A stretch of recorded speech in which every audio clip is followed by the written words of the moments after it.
আমরা একমত হয়েছি, সেটা হচ্ছে পিআর আপার হাউসে। কিন্তু আমাদের দাবি হচ্ছে PR total, upper house and lower house both.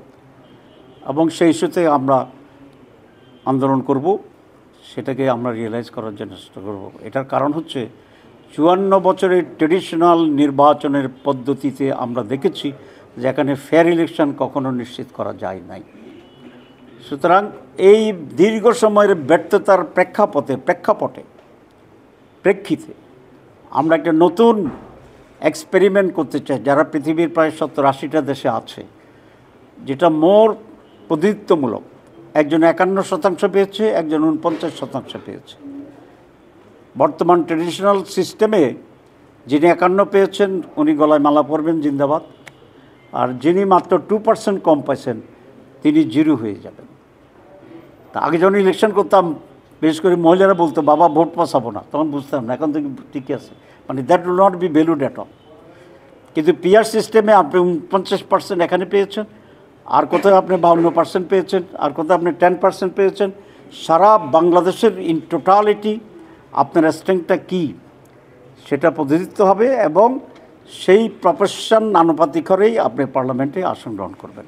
এটা আমরা মনে করি ভোটারদেরকে ভ্যালু দেওয়া হয় প্রত্যেকটা ভোটকে, এবং ভোট কেন্দ্র দখল করে ওই জায়গায় এমপি হয়ে যাওয়ার যে বিগত দিনগুলোর যে কালচার, সেটাও আর থাকবে না। কারণ তিনি তো কেন্দ্র কেন দখল করবেন? কারণ উনি যে এখান থেকে এমপি হবে এটা নিশ্চয়তা নেই। উনি টাকা কেন খরচ করবেন? উনি এমপি হবেন এটা কোনো নিশ্চয়তা নেই। সুতরাং একটা ফ্রি ফেয়ার ইলেকশনের জন্য মোর প্রতিনিধিত্বমূলক যে সিস্টেম সারা দুনিয়ায় আজকে প্রবর্তিত আছে, this is new for Bangladesh. বাংলাদেশের নতুন, বিশ্বে নতুন নয়। আমরা মনে করি এটা জনগণের ভোটের রাইটসকে নিশ্চিত করবে। আমরা সেই দাবি আমরা উত্থাপন করছি। আমরা আজকে মাননীয় সিসিকে বলেছি যে নির্বাচনের পূর্বশর্ত হচ্ছে লেভেল প্লেয়িং ফিল্ড, খেলার মাঠটা সমান হইতে হবে, কারোটা উঁচা নিচা এটা হবে না। এবং উনি আমাদেরকে নিশ্চয়তা দিচ্ছেন, বলেছেন, যদিও এটা আজকে আমার জামাতের পক্ষ থেকে ওইরকম প্রতিনিধিত্বমূলক নয়, তারপর উনি বলেছেন যে আমার দিক থেকে আমি সাধ্যমতো এই ব্যাপারে আমি সিরিয়াস থাকব। আমি ইমানি দায়িত্ব মনে করেই এই দায়িত্ব নিয়েছি।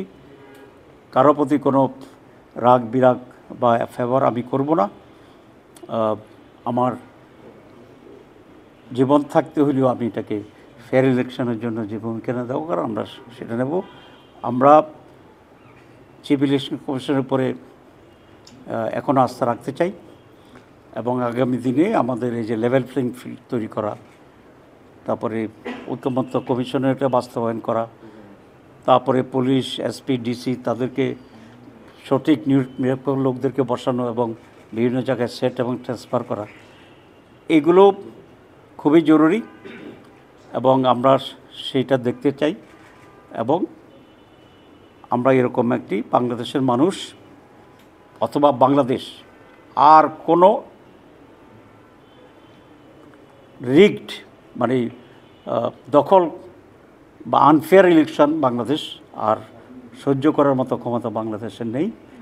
এরকম কোনো কিছু হলে এদেশের মানুষ আবার রাস্তায় নামবে, এবং কোনো দখলীয় নির্বাচনকে এদেশের মানুষ গ্রহণ করবে না।